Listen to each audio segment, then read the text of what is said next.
Druhým aspektom by mohol byť dôvod, relevantný dôvod, prečo sú títo autori vydávaní, a prečo píšu a prečo sú čítaní. To je vlastne aj zámer tejto akcie dnešnej. A tretím D-čkom by mohla byť duch a duša, ktoré sa pri čítaní a pri písaní týchto príspevkov naplňajú. Dámy a páni, je mi cťou, že môžem dnes otvoriť akciu Braku, neoficiálneho literárneho klubu v Bratislave, autorská čítačka 3 debutov. Takže vítam medzi nami Olgu Gluštíkovú, Romana Beňa, Mateja Chudíka, Martina Chudíka a hudobníka Mateja Kobrického. Môžeme prejsť k tomu improvizovanému rozhovoru. Možno by som sa v prvom rade opýtal, lebo nemusí to každému z nás byť jasné, prečo práve Brak? Môžete odpovedať, kto sa na to cíti.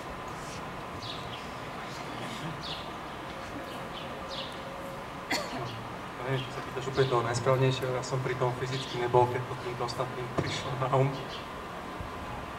Ale možno preto, aby sme aj tým názvom, aj svojou činnosťou troška dali najavo, že je skutočne, ako hovoríme, neformálny.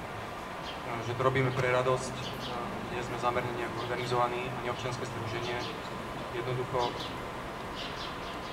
zo vzťahu k literatúre, z lásky k literatúre a takisto tak možno trocha z obsiny, čiže aj z obsiny, ktorú si vieme robiť zo seba a zo všetkého, čo sa okolo toho vlastne točí. Čiže neformálny, jednoducho Brak, troška akoby brakový, ale v skutočnosti v prvom rade s láskou pre literatúru. Oli, nech sa páči. No ten názov, to sú aj také alibi. My vlastne nehovoríme, že sme majstri sveta, my hovoríme, že píšeme a že niekedy sú aj lepšie veci, aj horšie veci od nás, ale hlavne, že píšeme a tvoríme. By som ešte dodal, v neposlednom rade je to skrátka teda Bratislavského klubu, preto sa stretávame, žijeme v Bratislave. Vlastne z tohto hľadiska je to zastrešené. Takže myslím, že to bolo vysvetlené celkom informatívne, dôvodne a motivačne. A ešte z toho ľudského hľadiska, že my sme všetci takí veľkí kamaráti z literárnych súťaží a z podobných akcií, takže my si to aj tak užívame, že sa spolu stretávame, ideme niekde von a podobné veci, takže myslím, že aj to je dosť silné medzi nami. Takže nielen dnešná akcia, ale aj vaše samotné zhromaždenie alebo zoskupenie má viacero aspektov, pre ktoré ste spolu. Tak ale dostanem sa k tým aspektom, o ktorých som hovoril už na začiatku. Prečo práve 3D? Brak 3D. No Brak už sme si vysvetlili, ešte si vysvetlíme to 3D, aby to teda bolo kompletné. My vždy v názve čítačky máme Brak. Napríklad Brakardy sme mali čítačku, alebo Wonderbrak.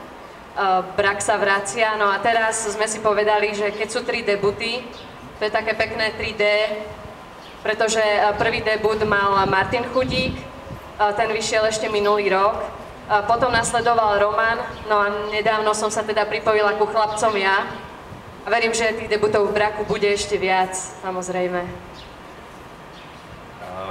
Neviem, či to vy viete, ľudia, ktorí ste tu, ale toto zoskupenie, neviem, ako to mám nazvať, zoskupenie, môžem použiť to slovo? Dobre, aby to vás neurazilo, viete. Toto zoskupenie existuje už istú dobu, neviem, viete to zadatovať nejako?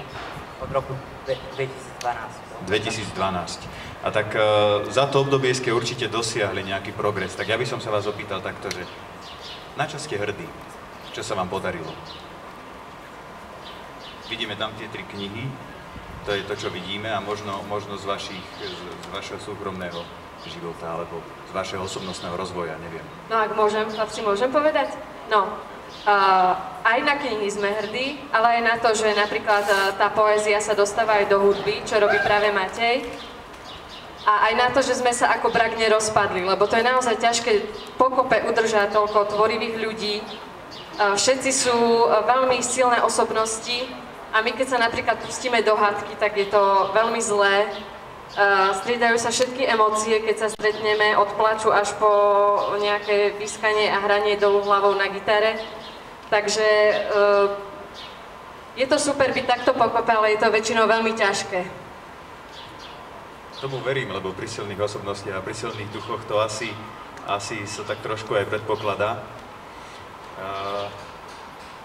Mňa z toho hľadiska takého laického by zaujímalo, že je možné sa k vám pridať.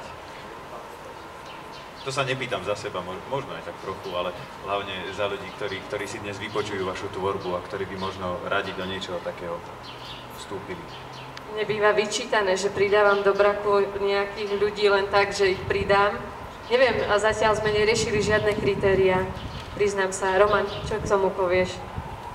Nemusia to byť kritéria, len či ste tomu otvorení. To je celá otázka. No aj rade ten vztah tej literatúre. Pretože ten človek má rád literatúru, číta samozrejme, prípadne aj píše, alebo teda o tom uvažuje. A taktiež je pripravený na to, že môže čeliť kritike a nebude ju brať tak vážne, tak ako my. Ďakujem. Myslím si, že to bola celkom slušná charakteristika na začiatok na to, aby sme v úplnosti vedeli, že s čím sa tu dnes stretneme a s kým máme dočinenia. Tak ja by som možno začal prvým autorom na dnes. Čítanka Martin Chudík, zbierka básni Ukryté v dotykoch, ako to čítam, s krásnou ilustráciou na obálke.